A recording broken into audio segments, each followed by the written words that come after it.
अगर 80 लाख लोगों को आप जम्मू एंड कश्मीर में आप बंदी बना के पूरी तरफ से फौज के हवाले कर सकते हो, 1 साल तक उन्हें बंदी बना के रख सकते हो।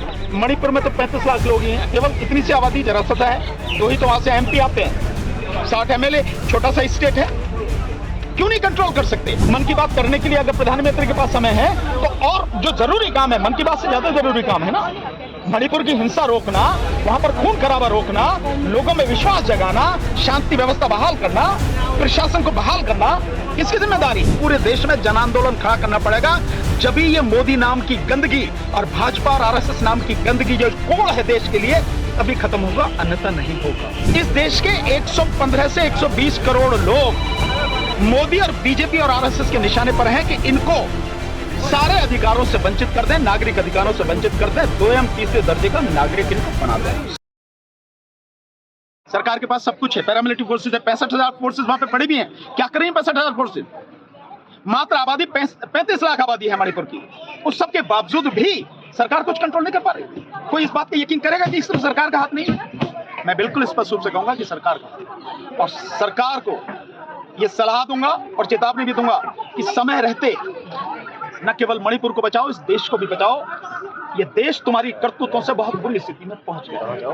सरकार को सोचना चाहिए और सोचना नहीं, काम करना चाहिए, ताकि मणिपुर में शांति व्यवस्था बहाल। सर, कई लोग ऐसे भी देख रहे हैं इसको कि 2024 के जो चुनाव है उसकी पटकथा लिखी जा रही है, कैसे देखते हैं? बिल्कुल हो सकता है, अगर सरकार बोल नहीं रही है और जिस तरह से वो धर्म के नाम पर, संप्रदाय के नाम पर लड़ाती है, कत्लेआम करवाती है। आप उत्तराखंड का उदाहरण तो भूले नहीं होंगे, किस तरह से मुस्लिम समाज के लोगों की दुकानों को, घरों को बाकायदा निशान लगाया गया, उन्हें निशाना बनाया गया और उन्हें वहां से भगाया गया।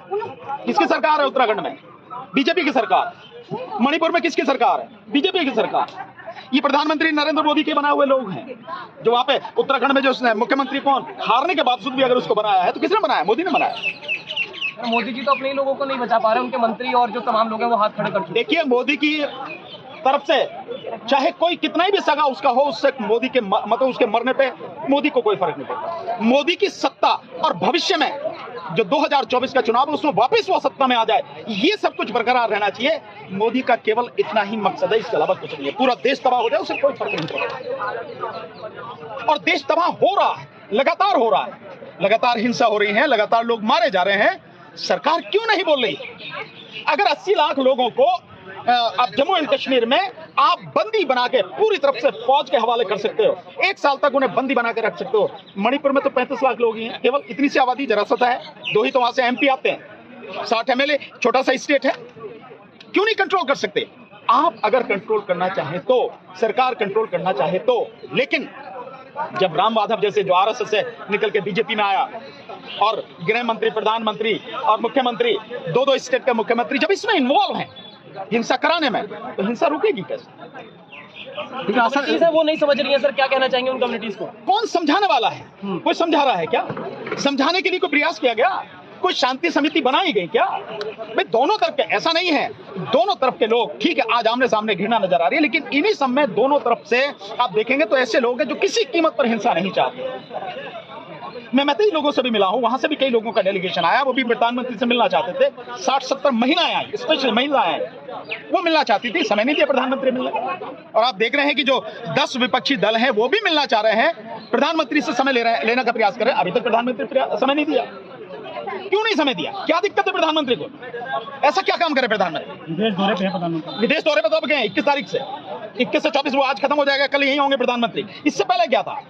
इससे पहले समय नहीं था। मन की बात करने के लिए अगर प्रधानमंत्री के पास समय है तो और जो जरूरी काम है, मन की बात से ज्यादा जरूरी काम है ना, मणिपुर की हिंसा रोकना, वहां पर खून खराबा रोकना, लोगों में विश्वास जगाना, शांति व्यवस्था बहाल करना, प्रशासन को बहाल करना, किसकी जिम्मेदारी है? गृह मंत्री जो अभी विपक्षी दलों की मीटिंग कर रही है, मतलब मणिपुर के इशू पर आज मीटिंग है उनकी। किन की है मुझे तो पता नहीं। विपक्षी दलों की मीटिंग। कौन विपक्षी दल कौन से हैं? जो यहाँ के विपक्षी दल हैं या मणिपुर वाले विपक्षी दल हैं? तो उनसे मीटिंग करने से क्या होगा?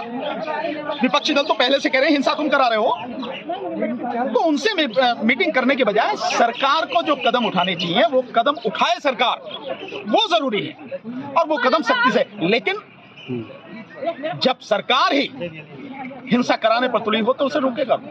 सर, एंटी कन्वर्शन बिल के बारे में 2 शब्द बताइए। देखिए, ये बिल्कुल गैर संवैधानिक है। संविधान में इस तरह की कोई व्यवस्था नहीं है। संविधान में व्यवस्था है कि इस देश में जितने भी धर्म के लोग रह रहे हैं उनको धार्मिक स्वतंत्रता है, वो अपने धर्म को जैसे चाहे मना सकते हैं, उसका प्रचार प्रसार जैसे चाहे वो कर सकते हैं। तो अभी जितने धार्मिक स्वतंत्रता, ये जितने भी जेल में है सब वो गैर कानूनी तरीके से हैं। लेकिन जैसे यहाँ पे आज सब लोगों ने मिलकर एक प्रोटेस्ट किया है, इन प्रोटेस्ट से काम नहीं चलेगा। प्रोटेस्ट करने पड़ेंगे बड़े, और सभी को शामिल होना पड़ेगा, और उसमें सभी मुद्दे जो हैं इकट्ठे लेने पड़ेंगे। वो ये कन्वर्जन का जो बिल, जहां भी बीजेपी के जो गवर्नमेंट है स्टेट्स में, वहां जो ला रहे हैं उनके खिलाफ भी लेना पड़ेगा। मणिपुर की भी समस्या लेनी पड़ेगी, उत्तराखंड की भी समस्या लेनी पड़ेगी। ये लव जिहाद के नाम पे जिस तरह की गंदगी पूरी फैलाई जा रही है, लोगों को मारा जा रहा है, घृणा फैलाई जा रही है, ये सब लेना पड़ेगा। बेरोजगारी का मुद्दा भी लेना पड़ेगा, सुरक्षा का मुद्दा भी लेना पड़ेगा। सारे जो किसानों के इश्यू हैं और जो अपने मजदूरों के इश्यू हैं, इन सबको इकट्ठा करना पड़ेगा और सभी को इकट्ठा होना पड़ेगा। पूरे देश में आंदोलन करना पड़ेगा। मैंने जो यहीं पे प्रोटेस्ट हो रहा था जब महिला पहलवानों का, मैंने उसमें ये बात कही थी कि सबको इकट्ठा होना पड़ेगा। कहीं भी कोई भी संगठन है, कोई भी ऑर्गेनाइजेशन है, सोशल है, पॉलिटिकल है, जो भी लोग, सबको आना पड़ेगा और सबको पूरे देश में आंदोलन करना पड़ेगा। जरूरी नहीं सारे आके दिल्ली में आंदोलन करें। अगर कोई यूपी में है, जहां भी है, जिस जिले में, वहां आंदोलन करो सारे मिलकर। क्या आने की जरूरत है यहाँ सबको आने की?